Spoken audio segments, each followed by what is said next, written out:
Ito, news update tayo mga boss. Vice President Sara Duterte says he advised Senator Bato de la Rosa earlier this year to prepare for any possibility regarding ICC case.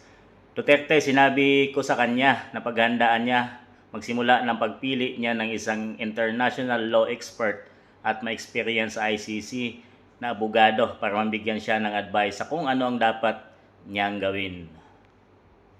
Yon mga boss, kasi sinasabi ni Boying Remulla na naglabas na ng warrant of arrest ang ICC dito sa Interpol mga boss, no, para hulihin itong si Bato de la Rosa tungkol nga sa kaso nila ni Tatay Digong sa war on drug mga boss, no.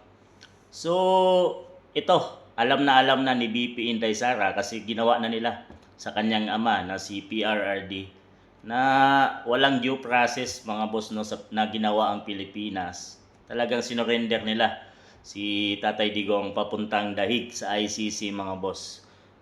Kayang-kaya nila, ginawa na nila kay PRD at pwede nilang ulitin to mga boss. Sinabi nilang fake news ang warrant of arrest pero mabibigla na lang ang lahat dahil gagawin din nila kung anong ginawa nila kay Tatay Digong. Inuunti-unti na nila mga boss ang mga galamay ng mga Duterte. Siyempre, wala si ibang plano kundi durugin at sugpuin or pigilin ang mga Duterte sa pagtakbo sa 2028 election mga boss. So yun talaga ang target nila. So, advice ni BP kay Bato, paghandaan na ang ICC that anytime ngayon pwedeng mangyari ang ginawa nila kay PRRD dito kay Senator Bato de la Rosa mga boss.